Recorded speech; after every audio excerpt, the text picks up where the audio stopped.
अनुच्छेद 35 में जो बातें कही गई है उसमें मूलतः यह बातें हैं कि मूल अधिकार के संदर्भ में कानून बनाने का अधिकार संसद को है। किसी राज्य के विधानमंडल को यह अधिकार नहीं है। और मूल अधिकार एवं मूल अधिकार के संदर्भ में किसी प्रकार के दंड की व्यवस्था की प्रावधान बनाने का अधिकार संसद को है, राज्य को नहीं है। इसमें जो मुख्य रूप से हमें बातें दिखती है कि कोई खास अनुच्छेद ये था, अनुच्छेद 16, अनुच्छेद 32, अनुच्छेद 33, अनुच्छेद 34, अनुच्छेद 17, अनुच्छेद 23 आदि के संदर्भ में मूल अधिकार के संदर्भ प्रभावित होता हो, वहाँ उसके संदर्भ में कानून बनाने का अधिकार संसद को है। अनुच्छेद 16 जहाँ अफसर की समानता है, वहीं यदि किसी राज्य या किसी केंद्र शासित प्रदेश या कहीं स्थानीयता के आधार पर डोमिसाइल नीति लागू करने की बात हो रोजगार के संदर्भ में, वहाँ के निवास की डोमिसाइल अर्थात वहाँ का अधिवास होना आवश्यक है, तो इस संदर्भ में कानून बनाने का अधिकार राज्य को नहीं है बल्कि संसद को है। वहाँ पर इसके बाद अनुच्छेद 32 क्या 3 जैसे कहा, उसमें कहा गया है कि मूल अधिकारों के क्रियान्वयन के लिए कोई रिट की बात होती है।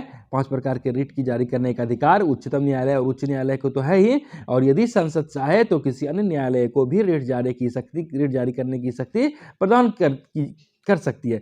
तो यह अधिकार संसद को है। वहीं अनुच्छेद 33 के संदर्भ में भी सशस्त्र बलों के मूल अधिकारों पर प्रतिबंध लगाने की बात होती है, तो इस पर भी उस मूल अधिकारों पर प्रतिबंध लगाने की शक्ति संसद को होती है।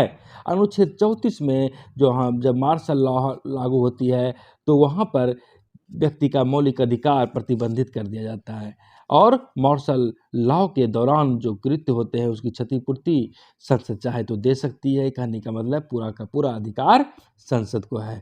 संसद को ही अधिकार है कि मूल अधिकारों के तहत दंडित करने के लिए कानून बनावे।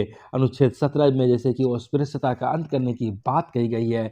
अब इसके संदर्भ में यदि आप अपराध करते हैं तो क्या कानून होगा, क्या कितना दंड का प्रावधान किया जा सकता है, तो राज्य नहीं बल्कि संसद बना सकती है। उसी तरह अनुच्छेद 23 में बलात्श्रम निषेध की बात कही गई है, तो उस संदर्भ में भी कानून बनाने का अधिकार संसद को है। कुल मिलाकर कहें तो मूलतः बात यह होती है कि मूल अधिकारों को प्रभावी बनाने की बात हो, उसके संदर्भ में जो कोई कानून बनाने का बात होगा, कानून विधि निर्माण की बात होगी, वह संघीय संसद के क्षेत्राधिकार में होता है, राज्य विधान मंडल के क्षेत्राधिकार में नहीं होता है।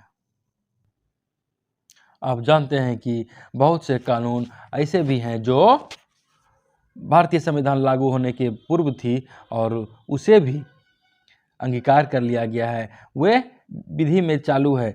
जैसे कोई भी कानून हो तो यहाँ पर अनुच्छेद 35 के तहत बात यह है कि आज़ादी के पूर्व जो कोई कानून क्रियान्वित थी वह जारी रहेगी। यदि उसे समाप्त करने का बात आता है तो संसद उसे समाप्त करेगा, संसद उसे विधि बनाकर समाप्त कर सकती है, अन्यथा वह जारी रहेगी, उसका अस्तित्व रहेगा और वह प्रभावी रहेगी। लेकिन संसद उसमें कानून बनाकर उसे समाप्त कर सकती है, उसमें संशोधन कर सकती है, उसमें परिवर्तन कर सकती है। संसद को यह सारा अधिकार प्राप्त है।